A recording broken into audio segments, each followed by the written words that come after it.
Prezados amigos e amigas, bom dia para todos nós. Que o Senhor nos abençoe com a sua doce paz, que sintamos-nos todos envolvidos pelo infinito amor de nosso Pai e também pelo carinho de nossos benfeitores, pelos laços de amizade que nos congregam a todos por aqui. Para mim é uma imensa alegria poder retornar a esta cidade depois de alguns anos, receber o carinho de tantos, poder contemplar a beleza dessa cidade. Passávamos ali agora vendo tantas famílias, num passeio matinal, um clima tão agradável do ponto de vista espiritual, que a gente possa também construir esse clima e mantê-lo entre nós, a grande família espírita, para que assim o alto também encontre mais recursos, mais meios de nos inspirar com as suas luzes e com as suas bênçãos. E como tema para a nossa reflexão nesta manhã, dentro do grande tema em torno da obra que neste ano faz os seus 160 anos de existência, o livro O Céu e o Inferno, ou A Justiça Divina segundo o Espiritismo, que é um subtítulo muitas vezes esquecido dessa obra, nós nos propusemos então justamente a refletir sobre essa justiça divina à luz do Espiritismo, que em verdade será uma síntese de milênios e milênios de evolução, de trabalho da espiritualidade sob a coordenação do Cristo, com o intuito de esclarecer os espíritos que aqui evoluímos quanto a essa lei. Milênios nos distanciam, por exemplo, do Código de Hammurabi ou das tábuas da Lei de Moisés. Milênios esses que representam todo um esforço multissecular, tanto da espiritualidade quanto de cada um de nós, para que cada vez mais essa lei divina pudesse não só ser entendida, como também aplicada. Uma vida justa ou de acordo, de conformidade com a justiça divina. Para isso foram muitas as revelações. As principais, poderíamos dizer 3 delas, mas entre outras revelações de menor grau, profetas, missionários, enviados, educadores, que ao longo de todo esse tempo têm buscado nos ajudar a produzir essa síntese de compreensão da justiça divina, para que possamos passar então a sua devida aplicação em nossas vidas. De certo modo, é isso que vamos encontrar, então, num livro como O Céu e o Inferno, em que Kardec nos convida a uma viagem panorâmica, até pelo tempo, no que diz respeito aos entendimentos que nós, seres humanos, espíritos aqui em evolução, já fomos produzindo, estabelecendo em torno da justiça divina. Desde os primórdios da revelação, do próprio alvorecer da razão humana, até os tempos do Consolador, até os tempos de hoje. Então vemos Kardec comentar concepções antigas, como era o céu, o inferno, na visão do paganismo, depois com o cristianismo, com o estabelecimento da teologia cristã nas suas diversas correntes, e enfim, com o espiritismo. De modo que Kardec vai nos trazer não só essa viagem panorâmica pelo tempo, esse estudo profundo, como também as sínteses de entendimento que visam nutrir agora os espíritos no atual momento da humanidade, para que possamos, enfim, passar a uma nova etapa na nossa relação com o divino, na nossa relação com a vida, na nossa relação com o próximo e, claro, com nós mesmos. Esse é o grande projeto, o grande escopo dessa obra. Contudo, a visão que nós queremos trazer aqui, o recorte que nós faremos, diz respeito justamente a essa síntese da justiça divina, no que diz respeito ao futuro, que Kardec vai nos trazer no chamado Código Penal da Vida Futura. Primeira parte da obra, capítulo de número 7, o final desse capítulo é composto por esse subtópico chamado Código Penal da Vida Futura, em que, em 33 itens, Kardec vai resumir para nós o que é a visão que o Espiritismo nos traz acerca da justiça divina, da sua aplicação ao longo da jornada do Espírito. Mas para a gente poder chegar a essa síntese, que vai culminar no último item com a frase tema que nós elencamos, é preciso queiramos percorrer um pouco dessa jornada, voltando no tempo para ver o quanto trilhamos caminhos, o quanto de esforço esteve envolvido até que pudéssemos chegar a essa síntese e a tudo aquilo que ela nos abre em termos de horizonte. Grandiosos horizontes quanto à sabedoria da lei divina, à perfeição da obra de nosso Pai. Voltando, portanto, no tempo, vamos à grande figura do apóstolo Paulo, que, por óbvio, não deixou esse assunto passar batido em suas epístolas. Comentou, trouxe as suas perspectivas acerca da justiça divina. Claro, construindo em cima daquilo mesmo que Jesus havia trazido, que por sua vez o próprio mestre também havia construído sobre aquilo que Moisés havia trazido. Paulo vai falar então sobre esse tema nas suas epístolas e algumas de suas frases serão bastante conhecidas nesse sentido. Mas vamos aqui à primeira epístola de Paulo aos Coríntios, no capítulo de número 15, quando ele vai desenvolver conosco um aspecto que estaria reservado mais tarde ao Espiritismo poder aprofundar. Porque até então, a justiça para as criaturas, embora já em busca de Deus, em busca de entender a sua lei, a justiça estava ainda muito imanente ao mundo, porque faltavam elementos de compreensão para além deste mundo, para além do sepulcro. O que seria depois, o que viria depois, era ainda meio vago, era ainda meio incerto. O Cristo, depois Paulo, são aqueles que vão começar a abrir para a humanidade terrestre um novo horizonte para a justiça divina. Uma justiça que não se detém mais apenas no plano imanente do mundo, mas que se projeta para além túmulo, para depois dessa morte.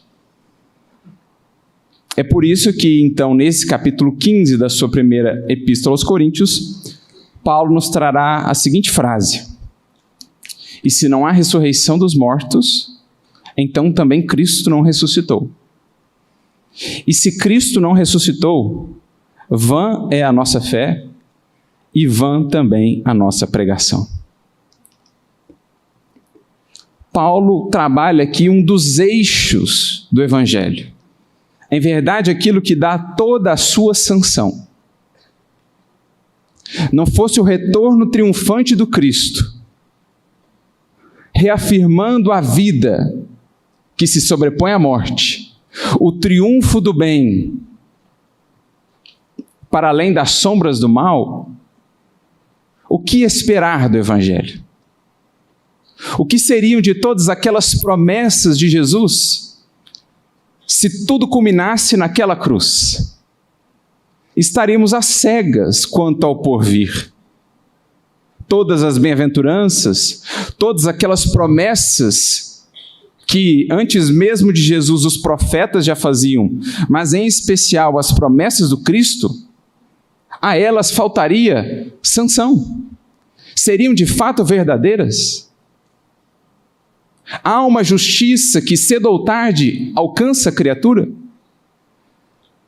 Porque quantos não viam tiranos que por uma vida inteira exerciam seus desmandos para desencarnarem no Fausto, aparentemente não tendo sido atingidos por nenhuma manifestação dessa justiça divina que diziam existia.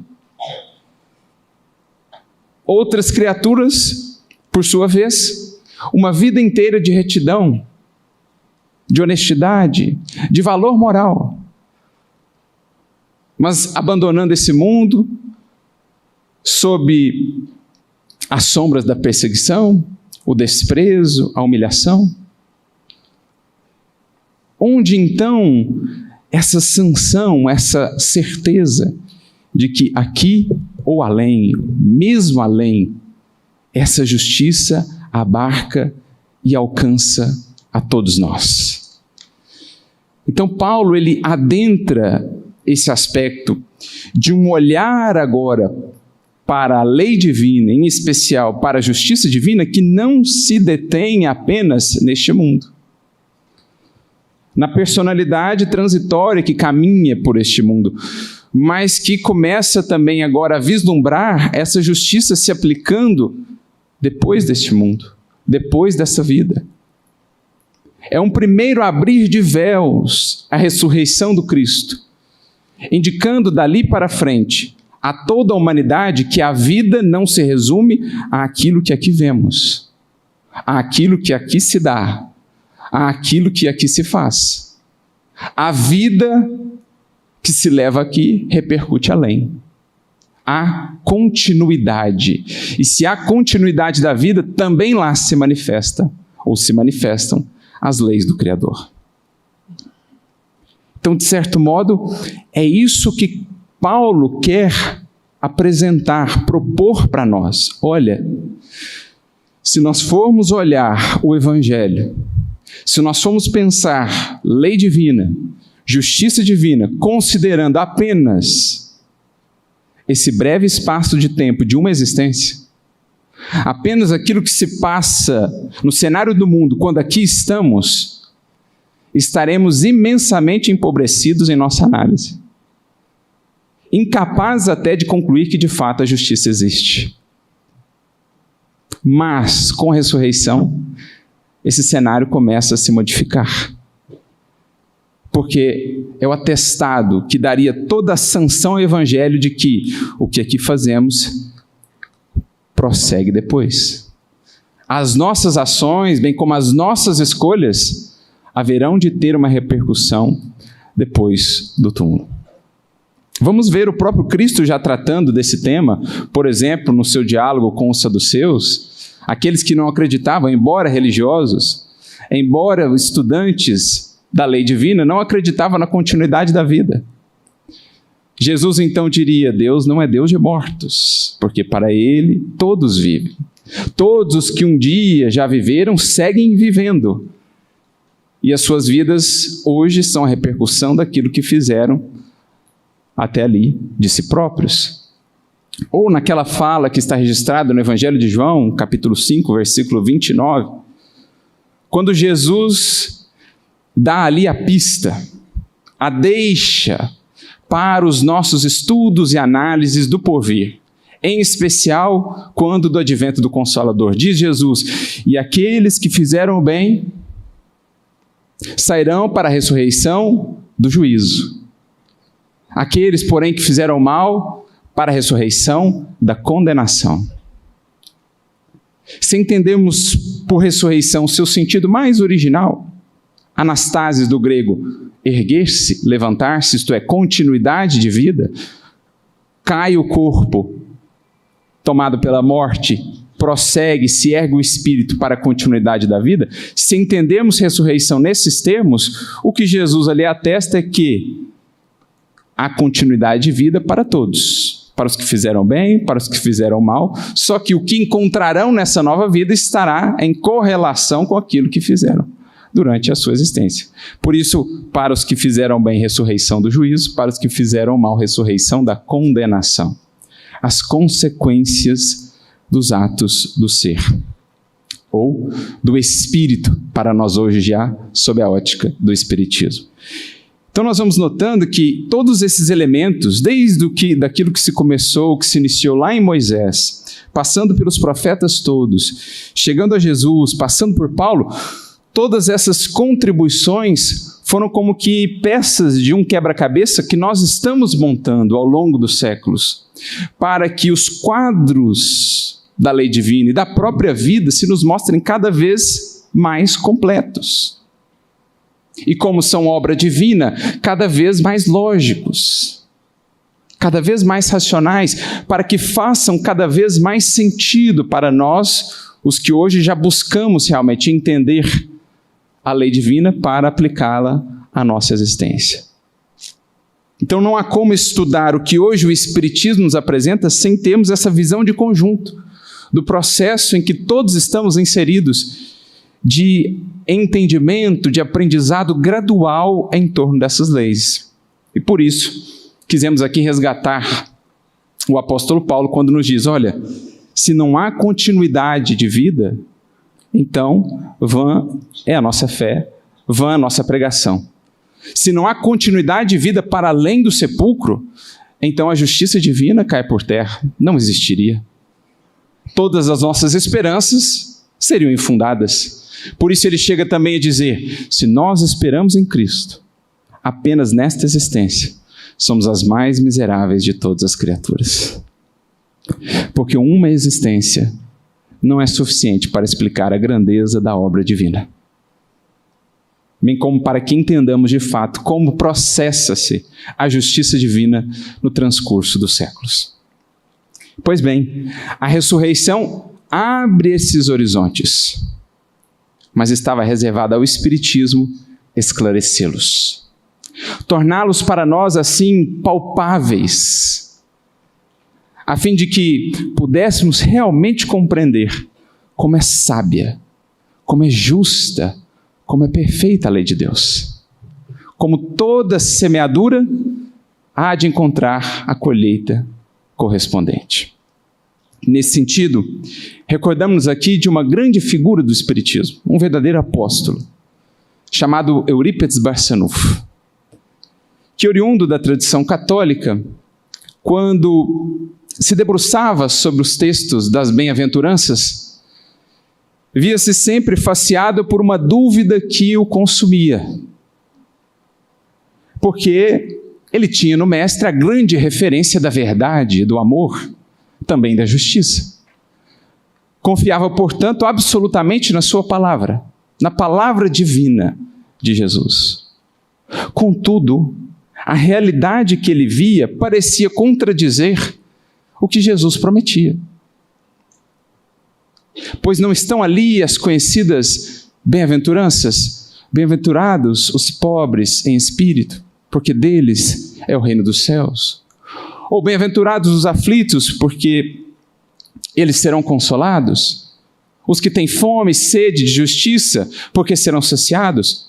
Ora, Jesus assim nos prometeu, e a sua palavra é a verdade. No entanto, Eurípides via ao seu redor muitos que, tendo fome e sede de justiça, pareciam desencarnar em tal condição sem que tivessem sido saciados. Eurípides via ao seu redor muitos dos aflitos que pareciam partir desse mundo não tendo sido consolados. E então ele se perguntava, mas como pode ser? Jesus não nos teria apresentado uma promessa infundada. A sua palavra é a verdade, mas a realidade parece contradizer a palavra divina do Mestre. O seu coração, portanto, vivia angustiado. Dizia ele para os amigos, ele que era muito devoto, participava à época da Sociedade Vicentina, muito dedicado ao estudo das Escrituras, em especial o profeta Isaías, que ele admirava profundamente. Ele dizia aos amigos, olha, a palavra das bem-aventuranças, para mim, por enquanto, está cerrada, fechada. Não consigo entender. Mas o Senhor da vida, por meio dos caminhos, dos auxílios que vai propondo a cada espírito em trânsito por este mundo, foi aproximando aquele coração dedicado e amoroso das respostas que ele tanto ansiava. O ponto de contato, o ponto inicial que o levaria à compreensão pela qual tanto ansiava, tinha um nome, ou melhor, um título. Depois da morte. É o livro que haveria de abrir para Eurípides Barçanufo novos horizontes, permitindo enfim alcançar a compreensão que há tanto buscava. Recebe do tio, convertido ao Espiritismo, aquela obra de Leon Denis. Em uma noite a ler, tão extasiado e encantado ficou com a eloquência do grande apóstolo de Tours. Mas, devoto que era, dedicado à antiga tradição que havia abraçado, ainda hesitava. Quando então resolve comparecer a Santa Maria, onde se davam os ditos fenômenos de efeitos físicos, aquelas coisas estranhas com as quais o seu tio, senhor Mariano, mexia. Ele não avisa que iria. Ao chegar lá, o seu banquinho está reservado. Ô Eurípides, Dr. Bezerra nos disse que você viria. Você e o seu amigo, 2 banquinhos, sejam bem-vindos à nossa reunião. E Eurípides começa a ver então aqueles fenômenos todos. Aquilo que lhe parecia estranho, ou talvez não tão estranho, porque as escrituras estão repletas de descrições de fenômenos mediúnicos com outros termos. E ele ia fazendo as pontes, mas em determinado momento, então ele pensa consigo: se tudo isso que os meus olhos veem é verdade, se de fato o que eu estou contemplando é um novo horizonte que se abre para a minha alma, eu gostaria de pedir um favor, se for possível. Uma gentileza. Aí vemos a estatura moral do Espírito. Se possível, eu gostaria que o Espírito de João Evangelista me explicasse as bem-aventuranças.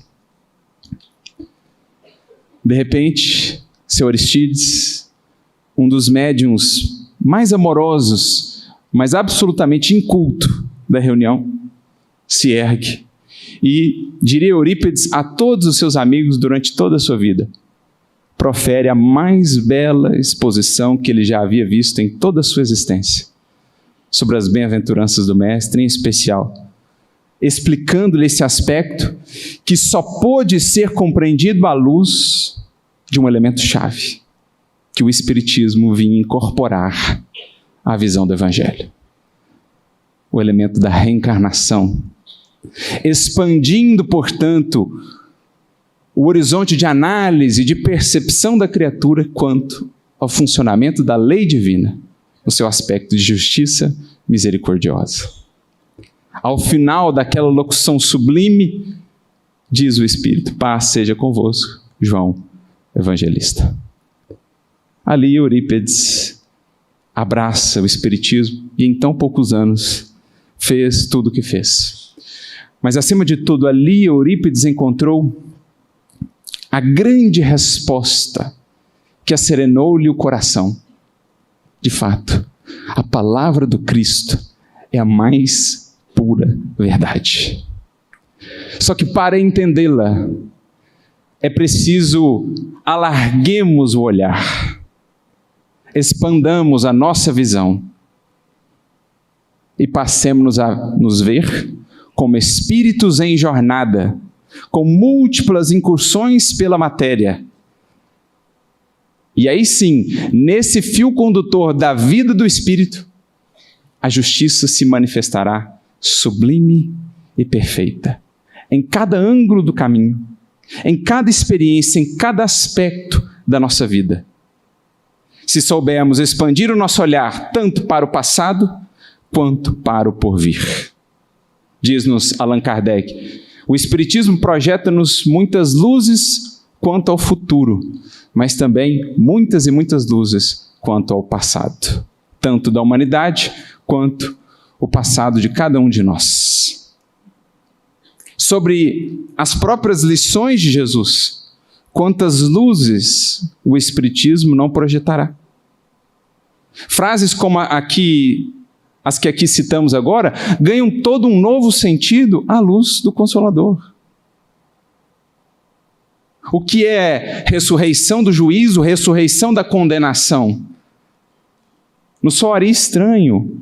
O entendimento ao longo dos séculos foi bem outro. Mas com o Espiritismo, tudo se aclara, tudo se explica. E frases que ali estiveram no Evangelho, tão cristalinas, mas foram relegadas a segundo plano, desconsideradas na visão que nós construímos em torno das lições de Jesus, são de repente resgatadas. Porque, como dizíamos, Eurípides olhava o seu entorno e aquela multiplicidade tão variada de destinos. Talvez se indagasse ele também, mas se são tão distintas as criaturas, as vidas que são vividas, as escolhas, o jeito de ser.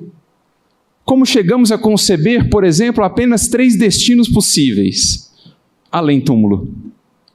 Ou o céu, ou o inferno, e depois acrescentamos um intermediário, o purgatório. Como haveria de ser, se são tão diversas as criaturas e os destinos, apenas 3 condições possíveis para toda a eternidade? Mas espera aí, não está lá no Evangelho, Mateus 16, 27, a cada um segundo as suas obras? Ora, como conciliar a cada um segundo as suas obras? Se nós chegamos a conceber, por exemplo, e aqui falamos de nós mesmos, os que hoje elaboramos no Espiritismo, mas que estivemos envolvidos em todas essas conceituações acerca do Evangelho. Como assim, a cada um segundo as suas obras? Se nós chegamos, por exemplo, a conceber uma salvação que não dependeria das obras. A salvação seria pelo sacrifício do Cristo. Mas Jesus falou que a cada um segundo as suas obras. Percebe? Como o Espiritismo vem agregar os elementos que ficaram esparsos, aquilo que parecia antagônico, contraditório, o Espiritismo vai encaixando tudo no lugar, não o Espiritismo, mas a revelação das leis divinas que ele traz. Entre elas, uma em especial, a reencarnação. Então nós chegamos a conceber uma salvação que não dependeria das obras da criatura, basta aceitar o sacrifício do Cristo e então estaremos garantidos na morada das bem-aventuranças. Mas tínhamos certeza disso? Não. Tínhamos a sanção disso? Não. Chegamos, por exemplo, a conceber que o desvio de alguns, ou melhor, de 2, teria impactado a humanidade inteira. Soa-nos justo isso hoje? O desvio de 2 a repercutir sobre todos os demais, na concepção original do pecado original? Tu percebe como é um esforço multissecular do alto? Até que chegássemos a esse momento em que, munidos dessas chaves e dessas ferramentas, conseguíssemos encaixar as coisas no seu devido lugar, para entender de fato o que é a justiça divina. O Cristo, com a ressurreição, já abre horizontes. Olha, não se detenham nos horizontes deste mundo. A vida prossegue além. Mas até então não tínhamos muitas informações do que era esse além. Como é que é? Como é que são as coisas do lado de lá? Como muitos ainda hoje dizem, nós já não podemos mais dizer. Ninguém voltou para falar. Nós espíritas não podemos dizer isso, de modo algum. Porque o que mais tem acontecido, o que mais tem nos alcançado, é justamente o relato desses que voltaram para nos dizer. Para explicar, então, o que é essa ressurreição, de fato, com as suas inumeráveis nuances, porque assim teria de ser. Vidas tão diversas para desaguar apenas em 3 destinos possíveis? Como assim? Não. Assim como são infinitas as vidas e os modos de viver, assim também são infinitas as experiências do ser do lado de lá. Ultrapassada a alfândega da imortalidade. Aqui nós entramos, então, no coração da obra, o céu e o inferno. Digamos, na sua estrutura mais básica. E prestamos aqui nossa reverência à capacidade, à grandiosidade do codificador. Porque Kardec, percebendo tudo isso, toda essa pincelada que aqui tentamos fazer, né, nesse panorama histórico, no que diz respeito a esse estudo, Kardec o percebeu juntamente com os espíritos. E ele falou assim, para a gente então consolidar de fato nos corações o entendimento da justiça divina tal qual ela é, não segundo o que concebemos lá atrás, que tinha algumas verdades, mas misturadas a muitos elementos nossos, incompreensões nossas, nós precisamos basicamente trabalhar em 2 pilares. Um pilar é a doutrina propriamente.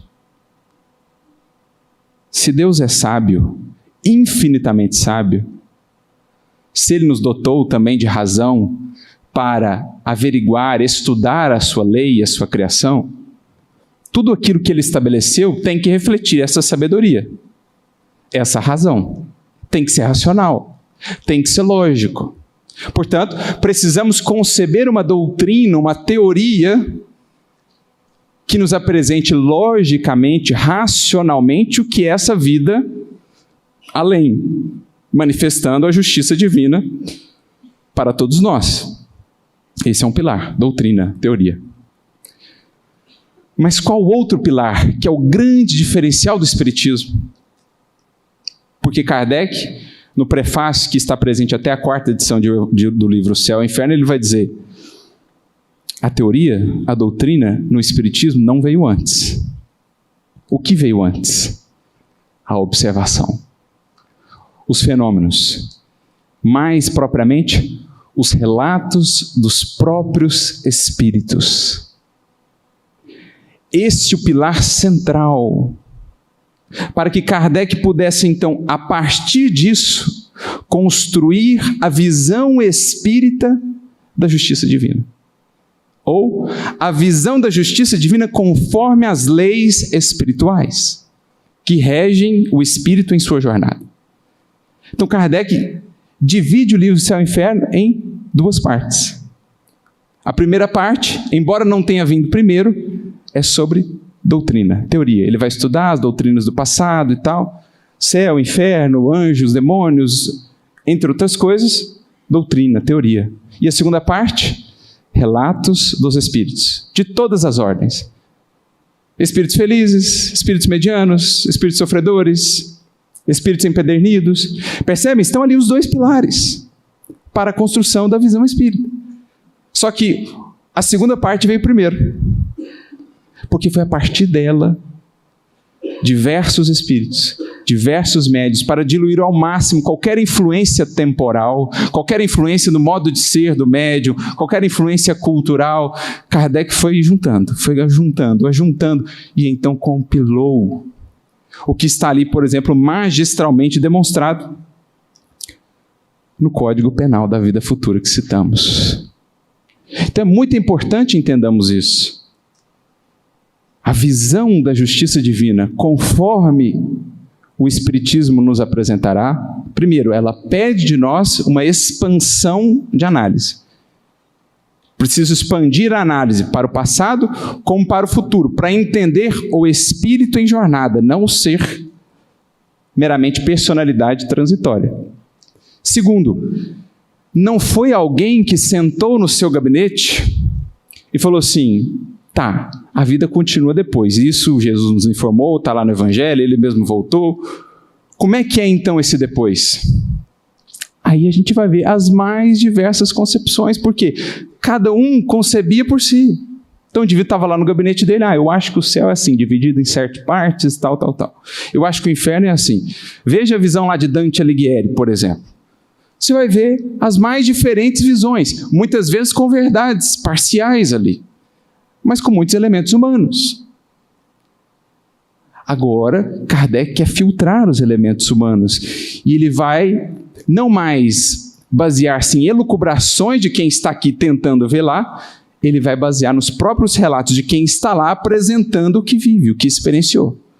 Claro, fazendo as devidas filtragens, as devidas comparações para ver o que realmente se mostra universal, o que realmente se consolida. E assim, ele vai concebendo, então, a doutrina, a teoria, ou a justiça divina segundo o Espiritismo, daí o nome da obra. De modo que ela está, portanto, essa visão, sancionada pelos próprios Espíritos. E aí, não é só a teoria, é a teoria que encontra a ilustração nos relatos, no que está lá no livro Céu e Inferno, no que viria depois pela obra subsidiária tão vasta no Espiritismo, por exemplo, Ivone Pereira, André Luiz. Todas essas obras são ilustrações, são demonstrações da aplicação da teoria. Mas, antes de mais nada, para a compreensão da teoria, vieram os relatos. Para que não fosse a elucubração de Kardec sobre aquilo. Ao longo dos séculos, quantas visões não criamos porque cada um imaginava como seria por si, faltava o elemento que dá sanção. De novo, é o que Paulo quis dizer lá na sua carta aos Coríntios, é o que Eurípides pôde compreender a partir do seu contato com o Espiritismo. Assim se estabeleceu a justiça divina segundo o Espiritismo, a síntese de um esforço milenário de compreensão dos fundamentos da justiça divina.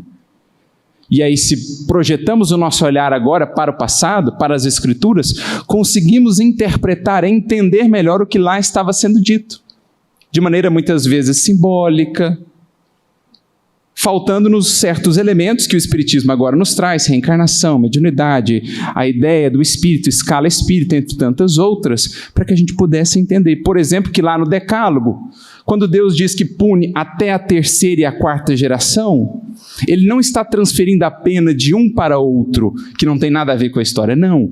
Eu puno na terceira e na quarta geração, isto é, o próprio espírito que retorna mais à frente a colher as consequências do que semeou. Olha como se encaixa a orientação. É lógico. E não é só lógico, está sancionado pelos próprios relatos dos espíritos. Quantos casos assim não vemos lá em André Luiz, Ação e Reação? O espírito comprometeu-se aqui, daqui a pouco, 3 gerações à frente, está lá ele de volta. E o que ele vive nessa nova experiência tem profunda correlação com o que ele semeou lá atrás. É justo, é lógico. Assim teria que ser, não poderia ser de outro modo, porque é obra divina. Se é obra divina, não há nenhuma falha. É absoluta perfeição, justiça sim, mas também justiça misericordiosa. Para entendermos isso, eu me lembro sempre de um caso. A diferença que faz esse alargamento de horizontes. Eu me lembro de um grande amigo, grande espírita também, Ismael Batista, lá de Minas Gerais, Guaxupé. Certa feita estava lá com ele, começando ainda na tarefa, e ele me contava um caso a respeito de uma família que ele atendeu. Ele era médium também, e o Dr. Bezerra lhe pediu para dar um suporte a essa família, porque o bebê recém-nascido da família já havia nascido com um problema congênito no coração que, de fato, viria a inviabilizar a sua vida. Então, aquela família estava sofrendo muito, né? Porque você vê a criancinha já nascer com aquela condição, desencarnar de maneira tão precoce. Foram buscar algum consolo, o Dr. Bezerra pede a Ismael que pudesse auxiliar aquela família, e ele assim o faz. E então o Dr. Bezerra explica o caso, trazendo ali um alento, né, um consolo àquela família, àqueles corações. Porque sem essas perspectivas, gente, como explicar? Se é só uma existência, como explicar? Aqueles que vivem 80, 90, 100 anos, para um que vive 5 dias. Mas vamos abrir o olhar com a bendita mensagem do Consolador. Aquele espírito, diz o Dr. Bezerra de Menezes, em existência pregressa, havia se suicidado com um tiro no peito. E aquela lesão, naturalmente, ali permaneceu, exigindo o processo reencarnatório como processo depurador do desequilíbrio gerado pelo próprio espírito. Mas Dr. Bezerra acrescenta, olha, de fato, nesta existência, nesta em que ele está, ele haverá de desencarnar muito precocemente, mas ele voltará, mais uma vez, por meio da mesma mãe, do mesmo pai, ele reencarnará de novo, e nessa futura existência ele terá possibilidades de seguir adiante.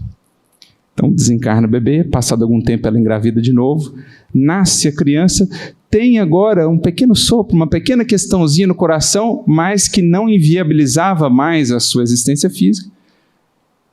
Cresceu, se desenvolveu, se tornou inclusive esportista. Então você veja, faz o recorte só do bebezinho morrendo com poucos dias de idade. Que justiça seria essa? Que Deus seria esse? Onde a misericórdia de que Jesus nos falava? Onde as bem-aventuranças? Abre agora o seu olhar e a sua perspectiva. Pega a vida pretérita, pega a vida que vem depois e analisa. A misericórdia infinita de Deus, que ao espírito rebelde que outrora destruiu o próprio corpo, lhe dá não somente mais um corpo, mais 2. O primeiro servindo como aquele elemento que recolhe os desequilíbrios mais severos. O segundo, o veículo físico que lhe dá a possibilidade de recomeçar e de fazer diferente.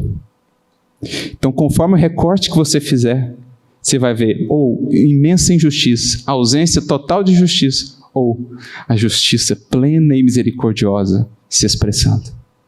Isso é o que o Espiritismo nos entregou, meus amigos, por meio de um livro como O Céu e o Inferno, que não só nos explica com lógica e sábia a lei divina, como nos demonstra, permitindo-nos esses estudos de caso dos Espíritos que revelam com coragem, com humildade, os seus próprios desmandos e descaminhos para servirem de lição a nós outros.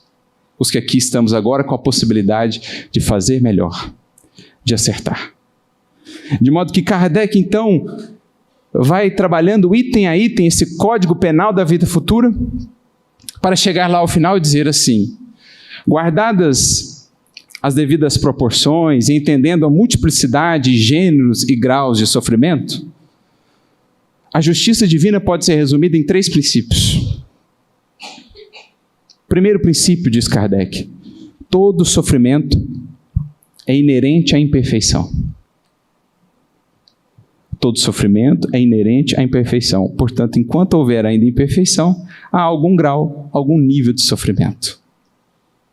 Segundo, cada sofrimento estará relacionado àquilo que lhe deu origem.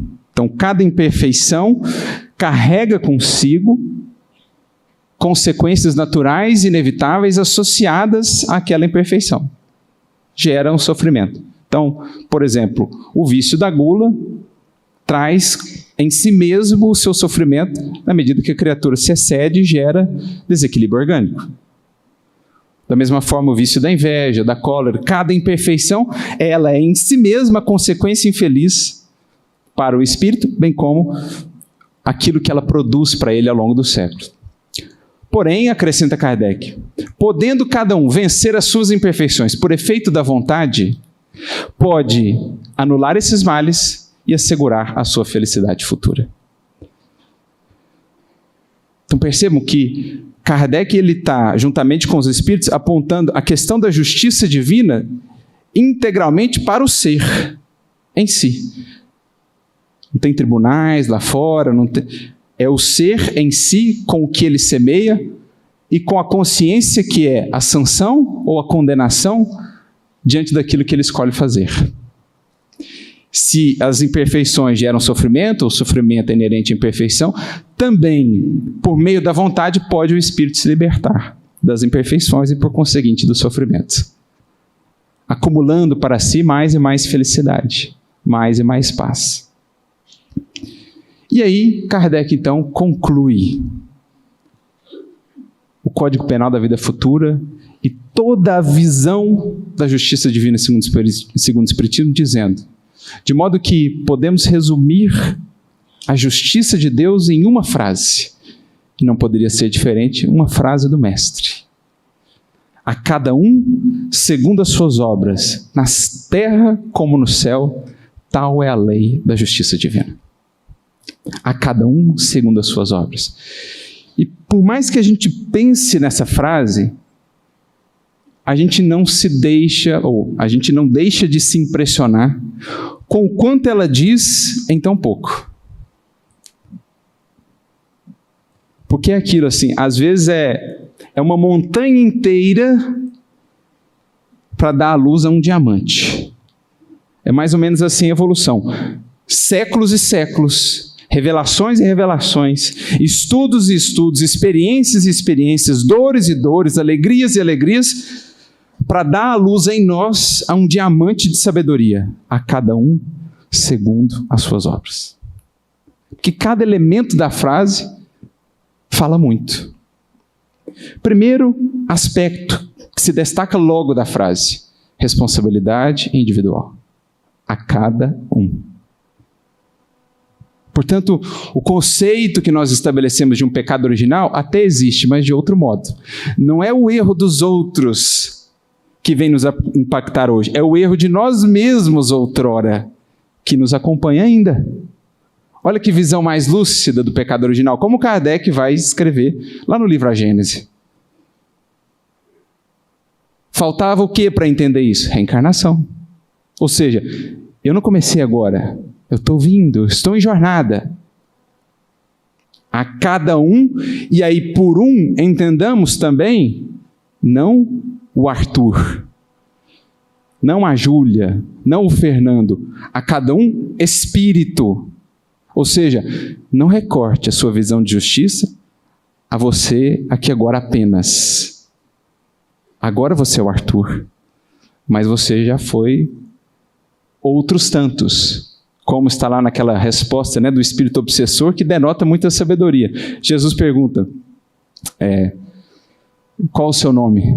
Legião, porque somos muitos. Esse é o nosso nome. Legião, porque somos muitos.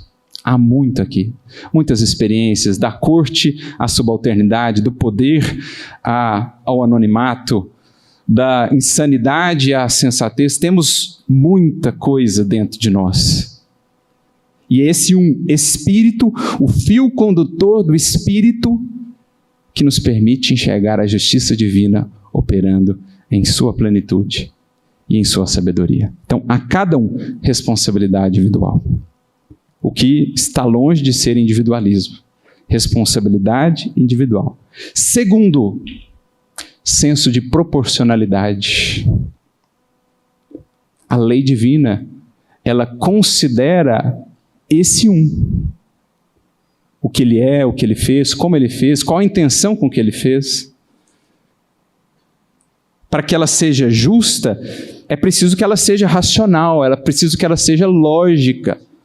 Ora, uma razão é também uma proporção, não é? Quando a gente faz um número sobre o outro, aquilo é uma razão, é uma proporção. Então, se há proporcionalidade, há racionalidade. Eu trato a cada um como cada um é, como cada um se fez. Então, o senso de proporcionalidade custou a espiritualidade construí-lo para nós, porque outrora, aos tempos, por exemplo, de Moisés, foi preciso primeiro a lei de Talião para estabelecer uma base de proporcionalidade. Olho por olho, dente por dente, porque era olho aqui e destruía a família inteira do outro, porque não existia nem o senso de proporcionalidade. Então, o primeiro passo é estabelecer um senso de proporcionalidade. Uma justiça ainda dura como tínhamos aos tempos de Moisés, sim, mas já era algum avanço. Agora, com Cristo, é a cada um segundo suas obras. E quando a gente vai no grego, na verdade a palavra é praxis. E praxis vem de ação, de procedimento. Porque não é a cada um segundo suas obras, só pensando em termos de obras materiais. Porque eu posso, às vezes, erguer muitas obras materiais beneméritas, valiosas, mas com a intenção a pior possível, a menos nobre possível. Posso construir asilos, orfanatos, com o intuito apenas de angariar status político, por exemplo. Claro que essa obra conta algo para o espírito, mas conta mais a ação, qual a intenção que esteve envolvida. Por isso, talvez, a palavra praxis dá-nos essa dimensão ainda mais clara. Ó, não é só o que você concretizou materialmente nesse mundo. Importante a intenção com que você concretizou. Porque dois espíritos podem fazer a mesma coisa, mas terem um retorno absolutamente diferente. Um ergueu aquela obra por puro amor e devotamento. Outro ergueu apenas por interesse pessoal.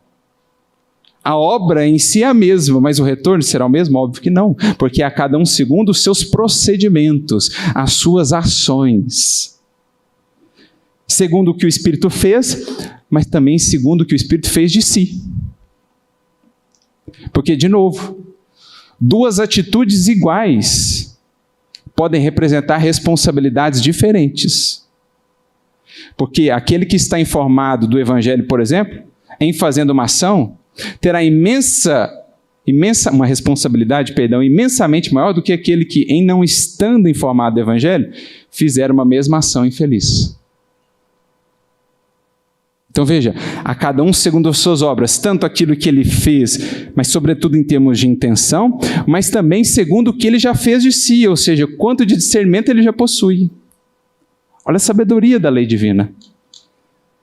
Se eu, informado do Evangelho, persisto numa ação infeliz, num determinado crime, ainda que pareça aos olhos do mundo diminuto, poderei estar arcando uma responsabilidade imensamente maior do que aquele espírito primitivo que se entrega, por exemplo, ainda à antropofagia.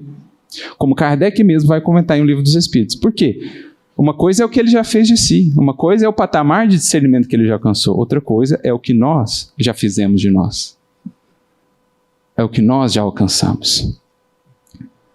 De modo que aí temos a cada um segundo as suas obras, segundo o seu procedimento.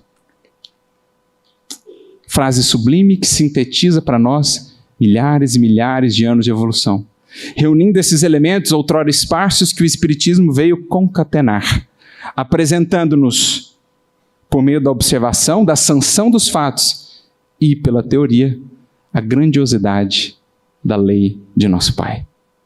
Por isso, Emmanuel, no livro Justiça Divina, que é justamente um comentário a trechos do livro Céu e Inferno, no capítulo 51, nas leis do destino, Emmanuel nos dirá: Deus é amor. Amor que se expande do átomo aos astros. Mas é justiça também. Justiça que atribui a cada espírito segundo a própria escolha.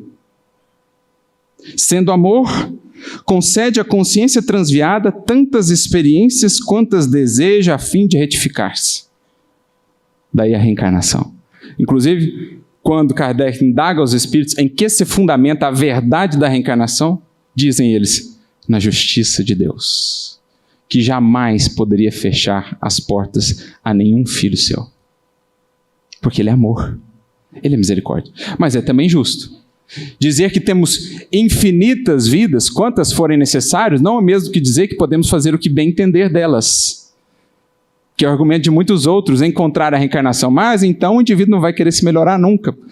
Não, existem consequências.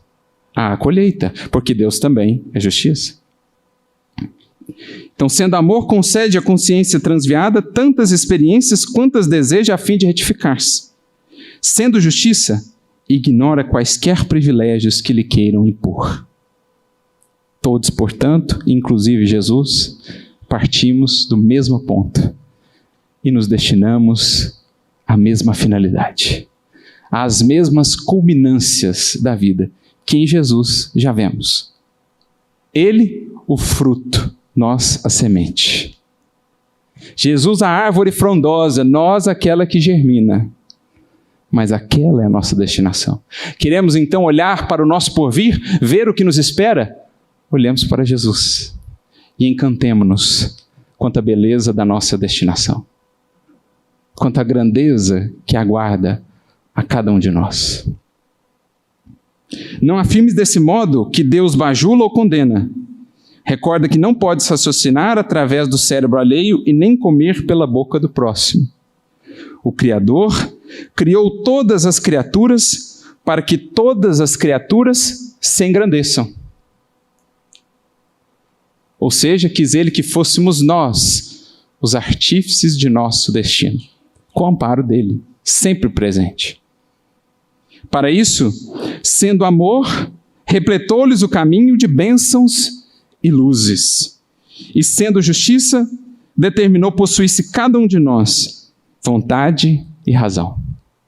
Então, sendo amor, preencheu o caminho de todos nós de bênçãos e luzes, mas sendo justiça, deu-nos vontade e razão para escolher.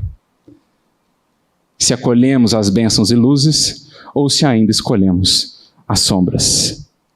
Está, como disse um dia Jesus ao senador, está no teu querer. Me seguir agora ou daqui a milênios. A vida assim, aqui ou além, será sempre o que nós quisermos. Ou, nas palavras de Jesus, que Kardec resgata, a cada um de nós, segundo as nossas obras. Frase bendita. Frase sublime, que ao mesmo tempo a causa de nossas lágrimas e de nossos sorrisos. Frase que é ao mesmo tempo a chave que fecha os nossos cativeiros e a chave de nossa libertação. Frase que é um fardo de responsabilidade sobre os ombros de cada um de nós, mas ao mesmo tempo a glória de nossa condição. Filhos de Deus, arquitetos do próprio destino. Jesus nos abençoe a todos muita luz e muita paz.